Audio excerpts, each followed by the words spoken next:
స్త్రీ ఇలా చేస్తే ఏ పురుషుడు తనని వదిలిపెట్టడు.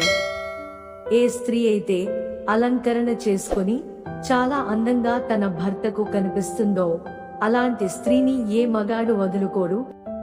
స్త్రీ తన భర్తతో ఒంటరిగా ఉన్నప్పుడు తన అందాలను చూపిస్తూ మగవాడిని ఆకర్షించాలి. ఇలా చేస్తే మగవాడు అక్రమ సంబంధాలు పెట్టుకోడు. మీ భర్త మాటకు ఎప్పుడూ ఎదురు చెప్పకండి, ఎందుకంటే పురుషుడికి భార్య సలహాలు వినడం ఇష్టం ఉండదు. ఇది మీ మధ్య గొడవలను పెంచుతుంది. సంభోగంలో పాల్గొనేటప్పుడు స్త్రీ మౌనంగా ఉంటే పురుషుడు తనకి ఇష్టం లేదనే భావనలో ఉంటాడు. ఇది మీ ప్రేమ సంబంధాలను దెబ్బతీస్తుంది. మీ పుట్టింటి వారిని ఎంత ప్రేమగా గౌరవంగా చూస్తూ ఉంటారో మీ అత్తింటి వారి పైన కూడా అంతే ప్రేమ గౌరవాన్ని చూపండి. ఇలాంటి స్త్రీని పురుషుడు మరింత ప్రేమిస్తాడు.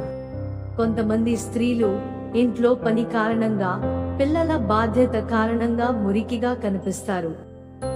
ఇలాంటి స్త్రీని చూసినప్పుడు పురుషుడికి తనని తాకాలని కూడా అనిపించదు. భర్త భార్య దగ్గరికి వచ్చినప్పుడు భార్య వద్దు అని చెప్పకూడదు. ఇలా చెప్తే భర్తకు నచ్చదు. అప్పుడు భర్త బయట రుచికి అలవాటు పడతాడు.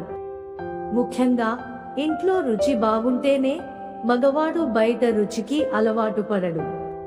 మాకు మీ సపోర్ట్ కోసం ఛానల్ ని లైక్ చేసి సబ్స్క్రైబ్ చేసుకోండి.